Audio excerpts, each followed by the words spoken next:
feedback is an earpiece worn too close to the microphone.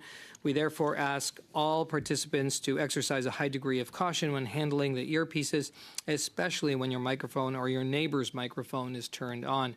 In order to prevent incidents and safeguard the hearing health of the interpreters, I invite participants to ensure that they speak into the microphone into which their headset is plugged in, and to avoid manipulating the earbuds by placing them on the table away from the microphone when they are not in use. A reminder that all comments should be addressed through the chair. For members in the room, if you wish to speak, please raise your hand. For members on Zoom, please use the raised hand function. The clerk and I will manage the speaking order as best we can, and we appreciate your patience and understanding in this regard. In accordance with the committee's routine motion concerning connection tests for witnesses, I'm informed that the committee that all witnesses have completed the required connection tests in advance of the meeting. So, members, just before we begin, before we get to our witnesses, and let me thank the witnesses for their patience. We had a vote and things ran a little late. I know we're about 20 minutes over. I have checked. We do have resources. We will get the full 2 hours in today. So so let's try to make this quick. So members, this is about budgets. You would have received an email with some budget options from the clerk. So we need to get a budget approved today. Please note, one option covers for base budget increase because of interpretation devices, just like our October travel. The other is for an additional $4,000 over the previous budget to cover the base budget increase plus audio recording that will be uploaded to Parleview once the committee returns to Ottawa for the audio only, to be available following the meeting. And now I'm just going to look around so we've got these 2 options, option 1 and option 2. Is any questions? No? What's the recommended option? I believe it's option 2, right? Is that what you've heard, Clerk, that people are looking for? I believe it's option 2. That I think there's been some discussion, and it was option 2. So, yeah. Okay, option 2. Great. See everybody in agreement? Okay. Now on to our witnesses. Fabulous. So with us today, we have from Butler Mortgage, Inc., we've got a mortgage broker, probably the owner or principal of Butler Mortgage, is Mr. Ron Butler.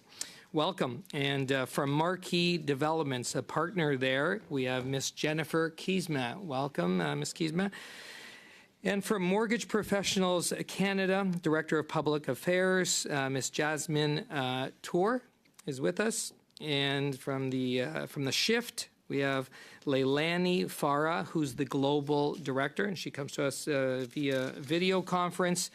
From the Union des Municipalités de Québec, we have Ms. Valérie Fortin, who's a policy advisor, as well as the chair of the Housing Committee is Ms. Catherine Fournier. Welcome.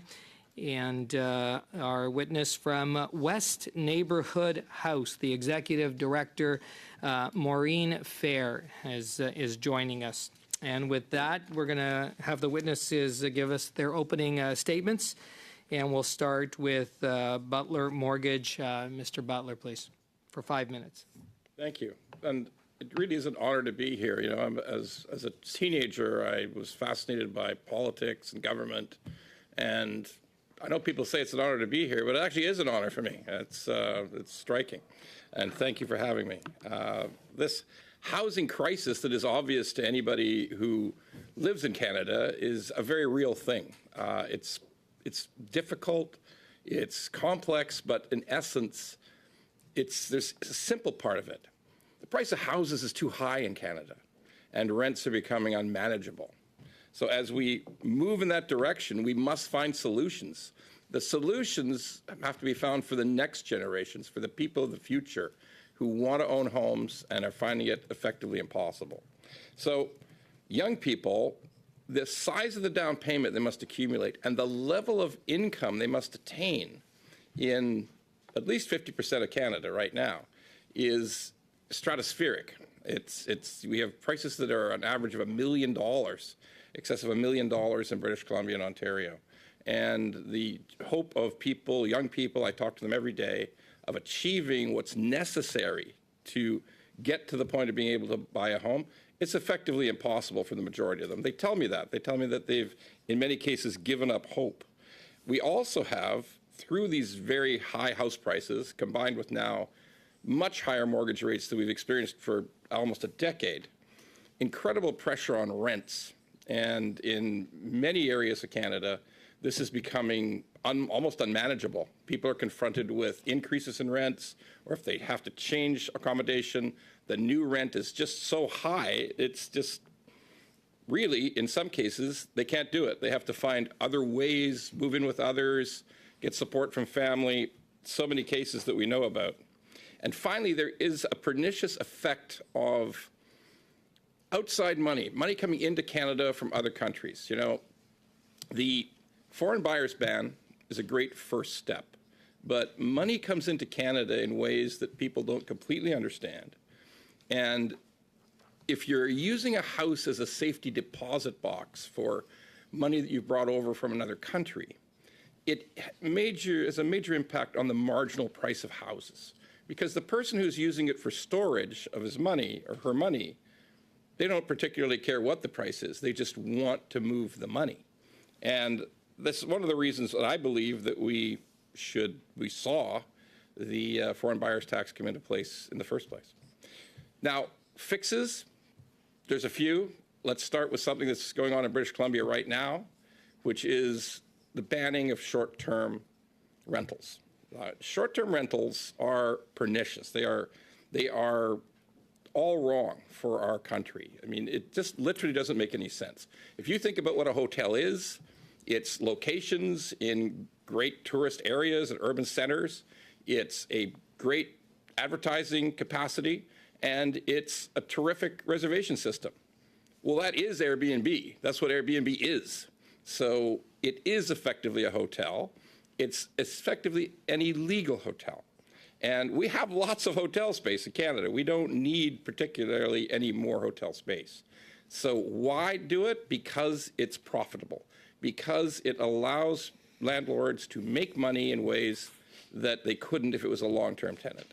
So we are depriving long-term tenants of these locations, and we are also depriving people who could purchase those properties because it's a business. It's not a it's not a place to live. This is a key area. I would say that we should really want to support that ban on short-term rentals throughout Canada. Now, the other consideration is this approach of increasing the development of purpose-built rentals.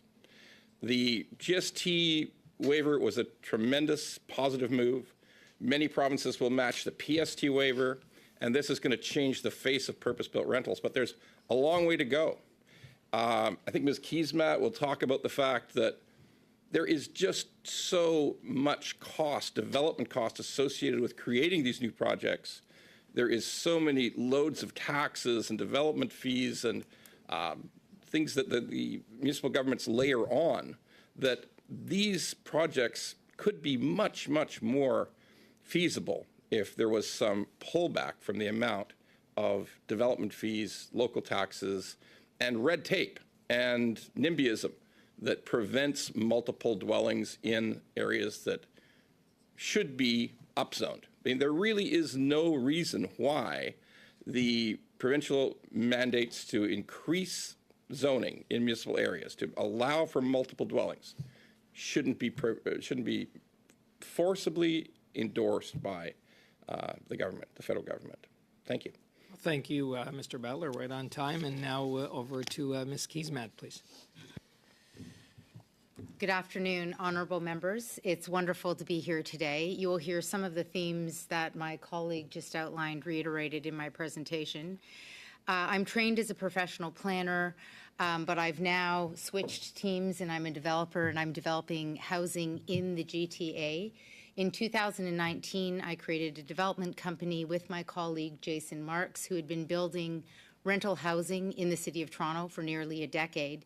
And our objective in creating this company is to build affordable, transit-oriented rental housing in close proximity to transit. The objective being to build a much more sustainable urban form than the urban form that we've been building in the GTA and across the country. Surprisingly, one of the things that has been a key driver behind this housing crisis, which has been really in the making for nearly a generation, my entire life, is that we have primarily been building housing in Canada. 75% of all new housing over the course of the past 10 years has been built as urban sprawl. It's been built on the periphery of our cities in greenfield sites. This has proven to be unsustainable for municipalities from the perspective of providing infrastructure. It is unsustainable from the perspective of being able to integrate transit into these communities, largely because there simply isn't a high enough density to enable the frequencies that make transit viable. This, of course, drives up household costs. The second highest cost for Canadians after paying the rent or paying the mortgage is the cost of transportation. So part of delivering a much more sustainable approach to how we live in Canada is building housing in the right places and also building the right types of housing. So this is very much a land use planning problem as much as it is a construction problem and also a financing problem. And in order to solve the housing crisis, we need to look at the problem from all three of those lenses. Where we build housing, the materials we use and the design of that housing, and then lastly, how we finance housing. All three of these areas need a fundamental reboot. I'd like to just spend a couple of minutes talking about some of the key issues that we see in building housing today. Now, when we started our company in 2019, of course, it was a low interest rate environment. Our very first project, which is 1,530 homes in the north of Toronto, where we're building mostly a missing middle typology, which is 6 to 8 story buildings. There's a couple of taller buildings as well. That development was initially 100% rental, and 50% of those units were attainable or affordable, so designed for middle income earners. Essentially what we did as a company is we self-imposed rent control. And rent control is a way of taking housing out of the market. The minute you put rent control on a building, it no longer is going to be subjected to the typical fluctuations that you see in the market. We essentially did that as a company. However, as interest rates began to increase, we discovered we had a fundamental problem, which was the cost of borrowing for our construction period. Not only did our construction costs go up significantly, but the cost of borrowing went up significantly. So from the beginning of when we began our project to the completion of our approvals with the City of Toronto, we saw a $75 million increase in our borrowing costs. Just the cost of borrowing, $75 million on that one project of 1,500 homes. In order for the project to proceed, we have reduced the amount of affordable housing. We initially, approximately 2 years ago, changed the project to be a combination of rental and condo as a result of the cost of borrowing. Because, of course, when you're building condo, you can finance the construction through the down payments of the condo. But I do have some very good news, which is from a policy perspective, once the waiver or the forgiveness of the GST was announced, we immediately reevaluated our entire portfolio. And I'd like to just give you 2 examples of the impact of that. On the project that I just mentioned, we now again are going to build 100% rental housing as a result of the forgiveness of the GST. It's a very powerful policy change, and the changes at the provincial level of the PST is a welcome addition to that in the province of Ontario. We have a second project that was a condo, 350 units adjacent to the subway in the City of Toronto, where it was only viable to build a condo. As a result of the forgiveness of the GST, we've now changed that project, and it is going to be a rental project with 30% affordable housing. What's really critical here is that when we add affordable housing that has an affordable period for the life of the housing, so in perpetuity, and there's rent control. The impact of that is we're building housing that is really non-market housing that stays affordable over time. I'll just like to close by saying I've wanted to highlight for you the incredible impact of the cost of borrowing on housing delivery, and in particular, rental housing. Recalibrating the rental construction financing program, which really brought an entire generation of rental housing to the market over the course of the past 10 years, is really critical to ensure that we can provide low-cost and long-term mortgages through CMHC for the delivery of more affordable rental housing in Canada. Thank you. Thank you, Ms. Keesmaat. And now over to Ms. Tour, please. Thank you, Mr. Chair and members of the Finance Committee for having me here today. There is a growing consensus that a lack of supply, taxes across all levels of government, red tape, NIMBYism, and lack of labor have increased the cost of buying or renting a home in Canada. I'd like to get a little more mortgage specific to address the ability of first-time homebuyers to enter the market. In our latest State of the Housing Market report, we found that 48% of non-homeowners feel that they will never be able to purchase a home in their lifetime. Young Canadians are giving up on the dream of home ownership. This is a problem that we cannot afford to ignore and that must be addressed urgently. There are economic consequences to not addressing this problem. In the OECD's latest country report on Canada, the OECD notes, high costs of housing can make it hard for people to pursue jobs in high-wage, high-productivity cities. Some believe that any policy that increases the purchasing power of first-time homebuyers will stoke demand, driving up housing prices. But in reality, there are many targeted measures the government could adopt which would have a minimal impact on prices while making housing more accessible. Increasing the insured mortgage cutoff to $1.25 million and indexing it to inflation will help better reflect today's housing prices, enabling first-time homebuyers and young families, particularly those in urban settings, to achieve their dreams of homeownership. Many first-time homebuyers who do not have a 20% down payment are currently being priced out of the market. The increased pressure is also reflected in the year-over-year increase in the number of people who required help from family members to make their down payment. This was 56% in 2021, increasing to 62% by the end of 2022. Based on data received from Canada Guarantee, we can estimate that the increase would have a very small impact on stimulating housing market demand, potentially just representing about 1% of the overall mortgage market. In 2021, we saw about 3 million originations, and in 2022, we saw about 2 million originations. This would mean 20,000 to 30,000 potential new mortgages, a relatively small increase, but very meaningful to first-time homebuyers, particularly in the Greater Toronto and Greater Vancouver areas, where the average price of a townhouse has surpassed $1 million. Additionally, expanding the maximum amortization period for insured mortgages to 30 years will allow greater opportunities for home ownership. Housing costs are the highest and fastest growing expense for Canadian households. In December 2022, a report by RBC noted that household income, 62.7% of household income is needed to cover home ownership costs, the worst level on record. Allowing homeowners a choice between 25-year and 30-year amortization for insured mortgages will help level the playing field for first-time homebuyers and improve their ability to be able to afford a home by lowering their overall mortgage payment.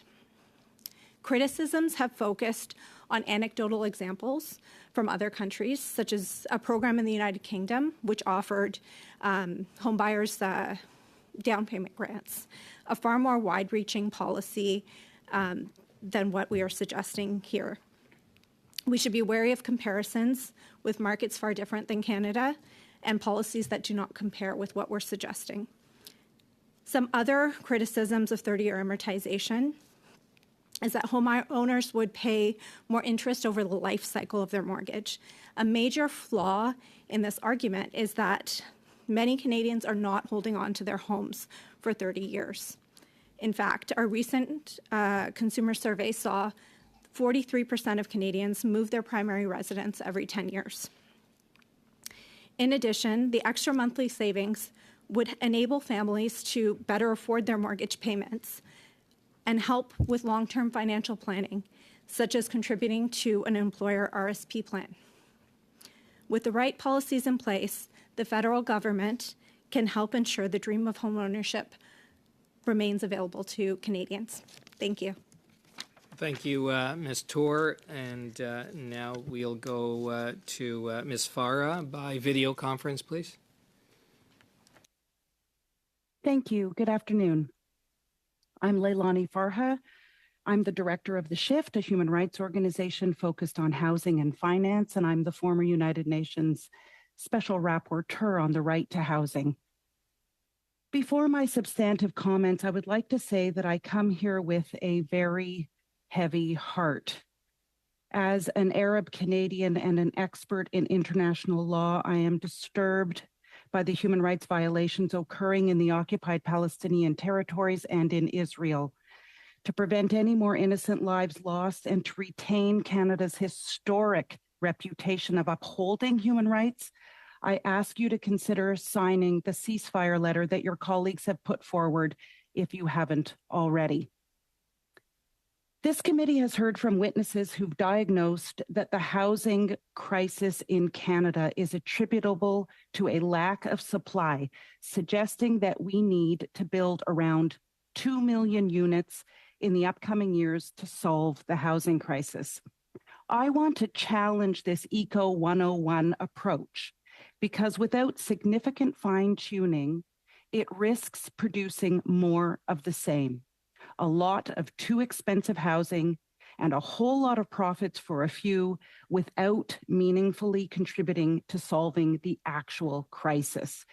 We have to address the fact that the wrong demands have been driving housing supply, and supply models are currently designed to satisfy the wrong demands. Don't get me wrong, I do think Canada needs more truly affordable rental housing in particular that meets actual need. And yes, some of this will have to be newly built. But it's wrong to think that Canada can build its way out of this crisis without stronger tenant protections, the harnessing of existing resources, addressing short-term rentals, and a radical change in the relationship between governments and housing providers. Evidence shows that the rental housing market has been distorted by institutional and other investors using their outsized resources to leverage profits from housing. Because of that, households are being squeezed and priced out. StatsCan recently reported more than 50% of the total value of purpose-built rentals were held by institutional investors and for-profit businesses like REITs. We know that purpose-built rentals that are owned by institutional investors are based in a business model that seeks the highest valuation of a property possible. And to support that valuation is a mathematical equation that requires that rents and fees be raised whether existing tenants can afford it or not. Profit seeking of this nature means weak tenant protections like vacancy decontrol and above guideline rent increases are exploited. It means rental housing is being demolished at alarming rates and replaced with more expensive buildings. In 2022, more rental units were built than in the previous 3 decades, and yet rents continue to increase in pretty much every jurisdiction across Canada. This suggests that while what's being built may satisfy investor and business interests, it is not meeting the needs of tenants. In these supply side debates, I find myself wondering, is there a magic number of new builds that will result in rent decreases to levels that households on low income can afford? How long will this take? And what should low income tenants do while they're waiting for this very uncertain future?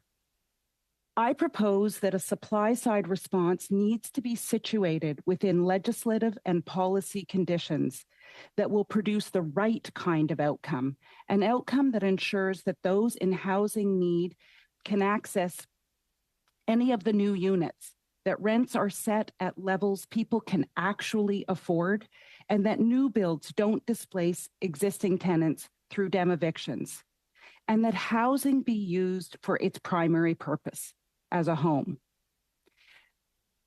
This can only be achieved through new economic thinking that recognizes that governments have a lot to do with how markets operate. There's a real need for governments to step in and shape economies. Rather than being led, governments need to lead the private sector and develop co-responsibility for solving the actual crisis. They need to ensure that where public money is spent, it produces actual public value. So, for example, when you give a GST rebate to builders, conditions are attached to require that they build housing that is affordable to those most in need. And I'll just close with this question. What if I am correct that just building more rentals doesn't result in the trickle down you're expecting? Wouldn't it be better to put in place the legislative and policy conditions to make sure that it does? Thank you. Well, thank you, Ms. Farah. And now to the Union des Municipalités du Québec. And I believe it is the chair, Ms. Catherine Fournier, that will be delivering remarks. Yes. Merci, Monsieur le Président. Thank you very much, Chair, ladies and gentlemen, members of the committee. I'm pleased to have the opportunity today to give you some information on a subject that's crucial to our society. I'm accompanied by Ms. Valérie Fortin, Policy Advisor at the Union Municipale de Québec. First of all, I'd like to remind you that we represent all the local governments of Quebec. It's a union of municipalities of Quebec in order to exercise the power and promote municipal democracy. We represent 85% of Quebec's population. The housing crisis is a complex problem. The imbalance between housing supply and demand worsens every year. We need to act on several fronts to tackle it. A major catch-up must first take place to create the 130,000 units per year needed to preserve the housing affordability in Quebec, and housing starts are currently in decline more sharply in Quebec than elsewhere. What's more, according to the Société d'habitation du Québec, Quebec Housing Society, there are currently 37 households in Quebec waiting for social housing. And on the ground, members estimate that a minimum of 4,500 social housing units and 12,400 affordable units must be achieved each year to meet the needs. I'd like to point out, however, these estimates are based on demographic projections that underestimate a context of strong population growth. 150,000 new additional people are added to housing needs in Quebec. In short, the challenge is colossal, which is why additional efforts and investments from all orders of government, including federal, will be required to put and create conditions that will enable us to increase the supply over the next few years and ensure affordability, all the while maintaining the quality and health and safety of these houses. But the Government of Canada must also take action on other fronts to reduce the cost of housing in Quebec. We will then make a few comments about the various federal programs related to and put forward by constructive proposals for dealing with the current housing issues. First of all, we welcome the agreement reached between the Quebec government on October the 13th and the federal government, which enables a transfer of $900 million under the Rapid Housing Construction Fund. On the Rapid Housing Initiative, this program has proven effective since its inception in 2020 in rapidly creating housing dedicated to vulnerable households and must be maintained. However, the 2023-24 federal budget did not include any new money for the program. In addition, it is essential that the maximum contribution thresholds under the ICRL be adapted to the province's realities, and criteria allow projects to supplement the financing with mortgages. For its part, the National Housing Construction Co-Investment Program is very important in Quebec, a significant contribution to the development of the housing market. The subject of so much enthusiasm, there's already no money left over. Now, in 2024, the program will come to a renewal or an end, and we will have to ensure that this continues. According to the latest programs reported by the National Housing Strategy, Quebec benefited only 13% of the funds, even though we account for over 20% of the population. And Quebec has been dealt the biggest decline in housing starts. Increased investment in the strategy's various initiatives is both justified and necessary. In order to get new housing off the ground, we'll need more solutions enabling private and social developers to access sufficient capitalization and advantageous loan conditions. The math simply doesn't work. CMHC programs providing access to advantageous interest rates should therefore be more flexible and provide greater predictability for developers and rapid response mechanisms. We also call on the federal government to urge banks to play a greater social role in stimulating construction. To preserve housing affordability, however, it will also be necessary to facilitate the acquisition and retirement of existing units. According to a study by Steve Pomeroy of Carleton U, for every new social community or affordable housing unit built in Greater Montreal, 17 private units with rents under $750 a month, equivalent to 30% of the income of a single person earning minimum wage, are lost. The federal government must invest further in order to encourage the acquisition and marketing of already built units. The best affordable housing is that which already exists. Now, in closing, a few words on the other infrastructure programs. The federal government must play a key role in funding municipal water infrastructure for years to come. Capacity issues are currently blocking the development of new housing in many Quebec municipalities. It's important that the federal government come to an early agreement with Quebec for the payment of funds from the Community Futures Development Fund. This renewal should take into account rising costs in recent years. New conditions should be added, and no new conditions. In conclusion, the flexibility and agility of these programs, linking the program with Quebec and the rest, should be moved forward. Thank you. Conference, we're going to West Neighborhood House, and Ms. Fair, please. Thank you, Mr. Chair. Bonjour, and thank you for inviting West Neighborhood House here today. I have a brief that I sent in on Friday with 9 recommendations. It's being translated for you. I don't know if you've had it yet. West Neighborhood House is a multi-service, non-for-profit organization serving about 15 to 20,000 individuals a year in downtown West Toronto, including the Davenport riding, ably represented by MP Zarowitz here.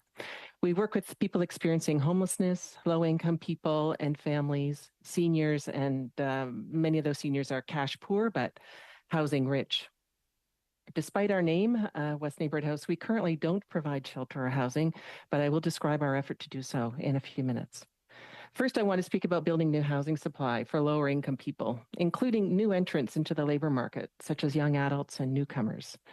Canada is not a pure democracy. We are a parliamentary democracy with a Charter of Rights and Freedoms that protect minority rights. Neither does Canada have a fully free market. We have regulations that protect consumers and citizens. And while not perfect, Canadians have found ways to thread the needle between freedom and protection of people when they're vulnerable. And one of the ways Canada does this is through our large and vigorous not-for-profit, for public benefit sector. Having low-income people housed appropriately is a public benefit.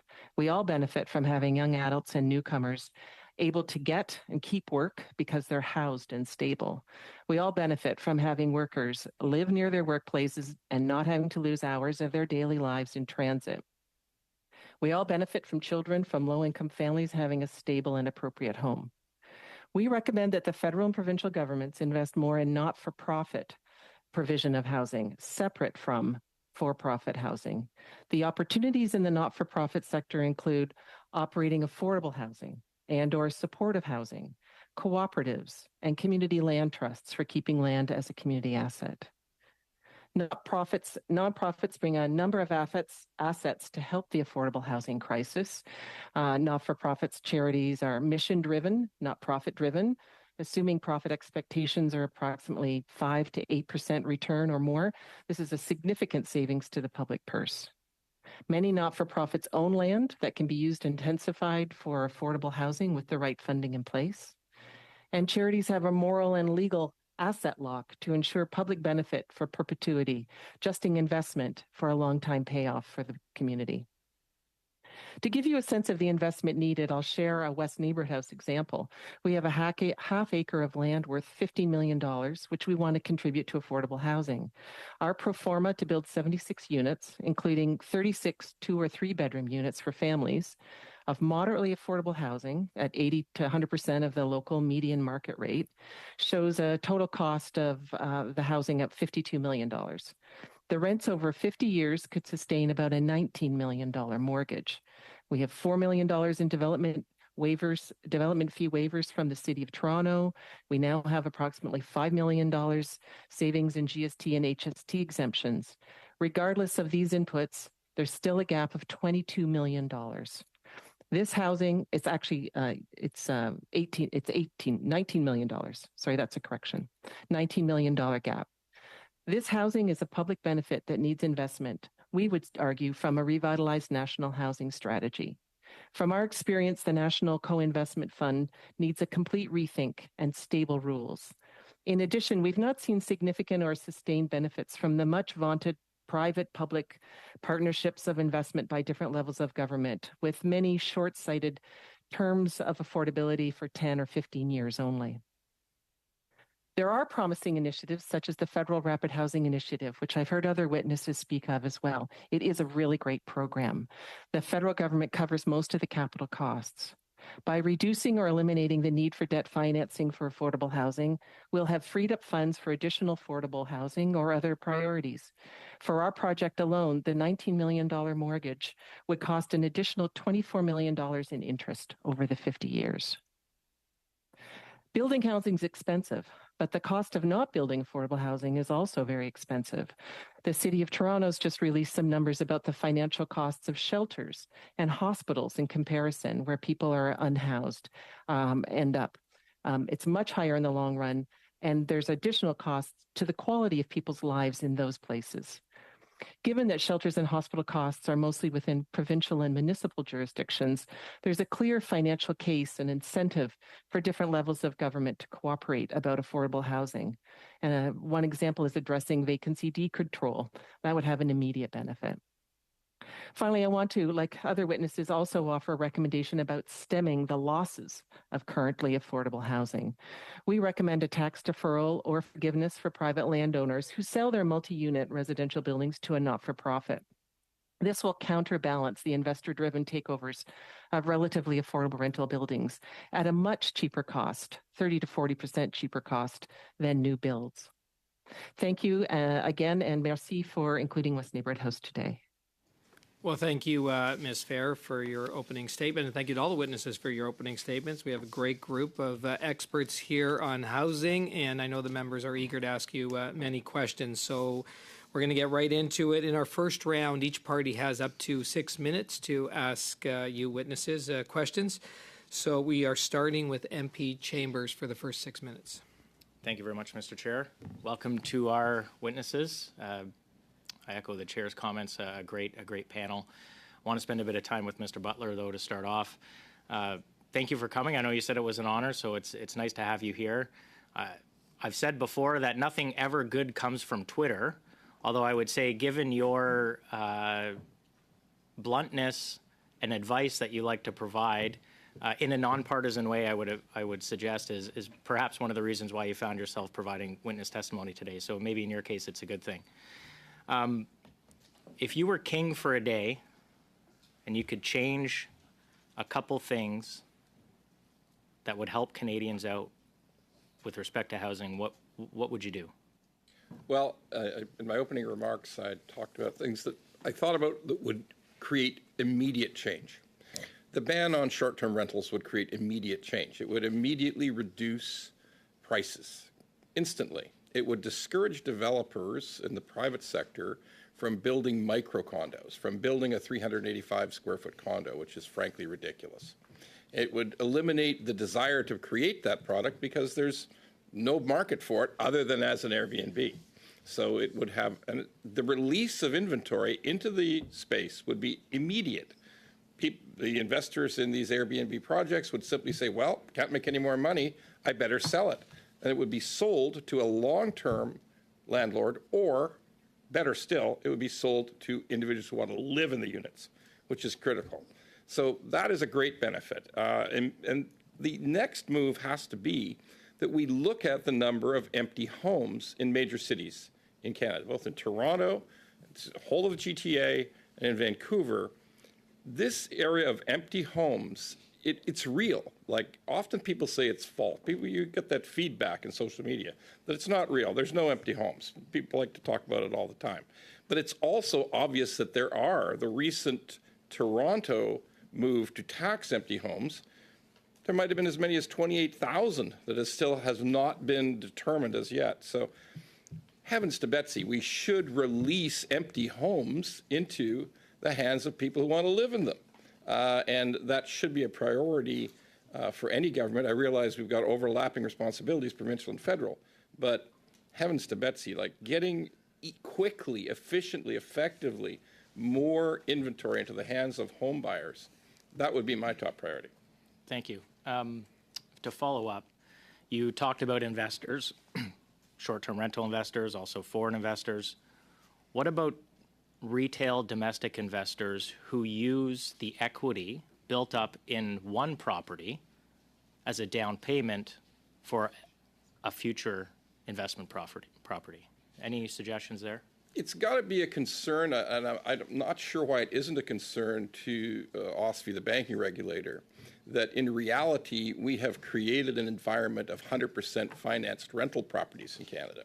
By the way, this is something that was eliminated in the United States after the 2008 mortgage crisis down there. They realized we don't want to have anybody doing 100% financing of rentals anymore. It's dangerous, it's highly leveraged, and just as in the environment we see today, it's one of the reasons why rents are going through the roof, is because people are borrowing out of their existing equity on their homes through a line of credit, using it as a down payment on a rental property, getting a mortgage for 80% on that rental property, but it's effectively 100% financing.